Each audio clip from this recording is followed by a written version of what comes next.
पिछले एक दशक में भारत में ब्रॉडबैंड यूजर्स की संख्या भी 60 मिलियन से बढ़कर 940 मिलियन से ज्यादा हो चुकी है।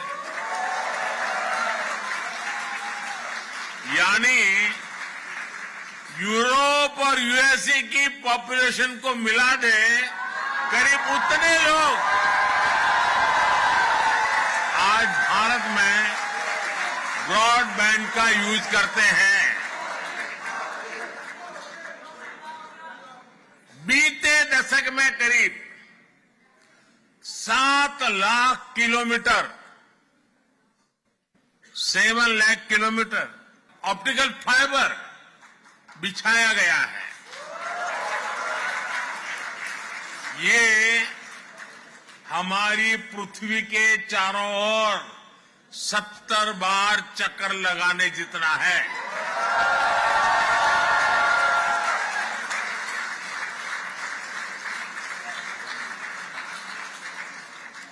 भारत ने 2 साल के भीतर ही देश के हर जिले तक 5G नेटवर्क पहुंचाया है। अब हम made in India 6G network पर काम कर रहे हैं।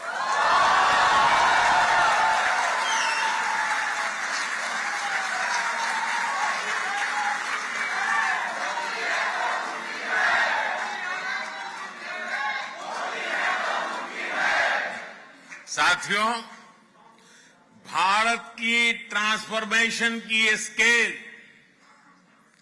पब्लिक ट्रांसपोर्ट में भी दिखती है। 2014 में भारत के 5 शहरों में ऑपरेशनल मेट्रो थी। आज 20 शहरों में ऑपरेशनल मेट्रो है।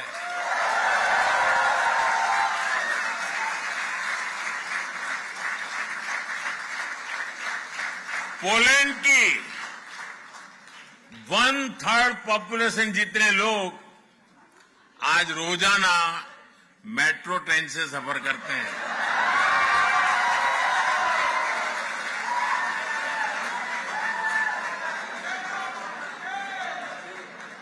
साथियों,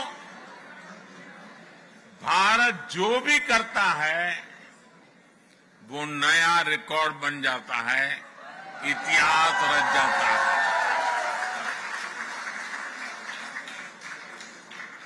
आपने देखा है भारत ने 100 से ज्यादा सैटेलाइट एक साथ लॉन्च किए थे।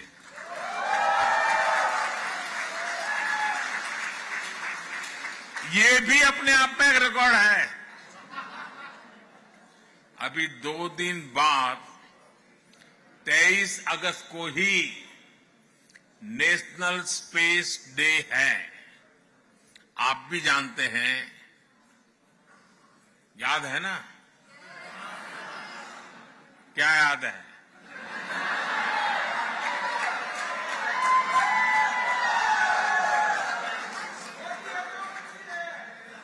इसी दिन भारत ने चंद्रमा के साउथ पोल में अपना चंद्रयान उतारा।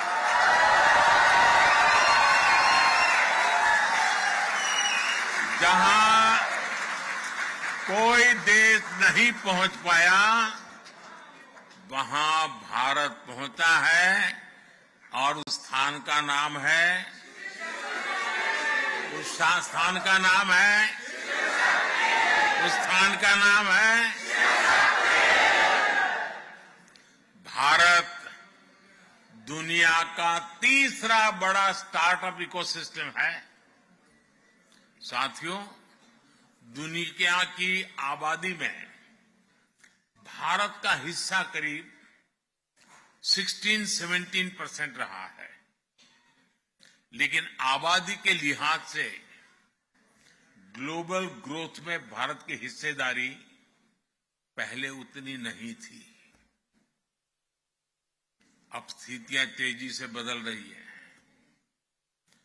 साल 2023 में ग्लोबल ग्रोथ में भारत की हिस्सेदारी 16% से अधिक रही है।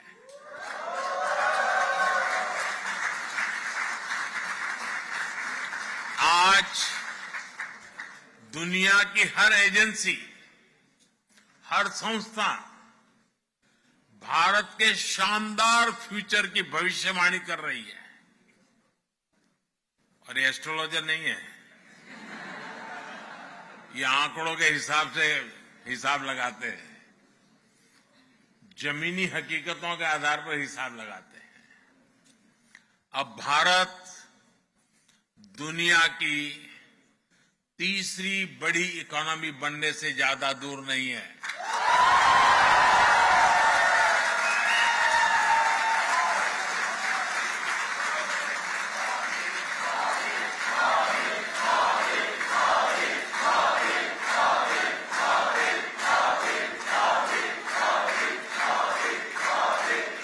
मैंने देश की जनता को वादा किया है, मेरे तीसरे टर्म में भारत तीसरे नंबर की इकोनॉमी बन के रहेगा।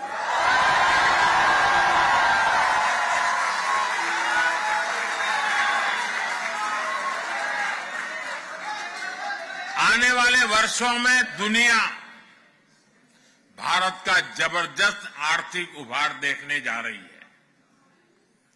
नेस्कॉम का अनुमान है कि अपने डिजिटल इंफ्रास्ट्रक्चर के कारण भारत इस दशक के अंत तक $1 ट्रिलियन की इकोनॉमी बन जाएगा।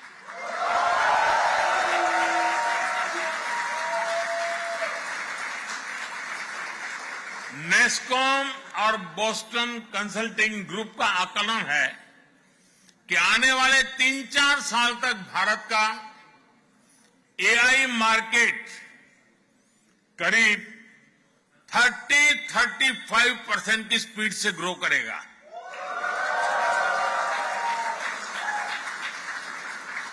यानी भारत को लेकर एक अभूतपूर्व पॉजिटिविटी चारों तरफ नजर आ रही है। आज Bharat semiconductor mission, deep ocean mission, national green hydrogen mission, national quantum mission और एआई मिशन पर इसलिए काम कर रहा है ताकि आने वाले अनेक दशकों तक भारत बहुत आगे रहे।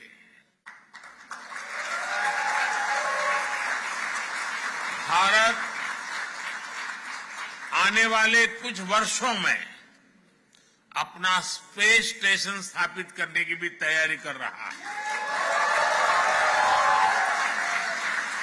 और वो दिन दूर नहीं जब आप भारत के एस्ट्रोनॉट्स को मेड इन इंडिया गगनयान,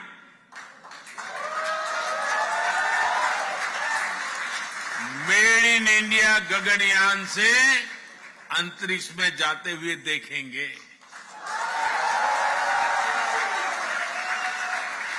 साथियों, भारत का पूरा फोकस आज क्वालिटी मैन्युफैक्चरिंग और क्वालिटी मैन पावर पर है। ये दो ऐसी चीजें हैं जो ग्लोबल सप्लाई चेन के लिए बहुत आवश्यक है। हाल में जो बजट आया है उसमें हमने अपने यूथ की स्किलिंग और जॉब क्रिएशन पर बहुत जोर दिया है। यहां बहुत बड़ी संख्या में हमारे नौजवान पढ़ाई के लिए आए हैं। हम भारत को भी एजुकेशन, रिसर्च और इनोवेशन का एक बहुत बड़ा सेंटर बनाने में जुटे हैं। साथियों, टेक्नोलॉजी हो, मेडिकल केयर हो, एजुकेशन हो, हर सेक्टर में दुनिया के लिए एक स्किल्ड मैन पावर बनाने का बीड़ा भारत ने उठाया है। मैं आपको हेल्थ सेक्टर का एक उदाहरण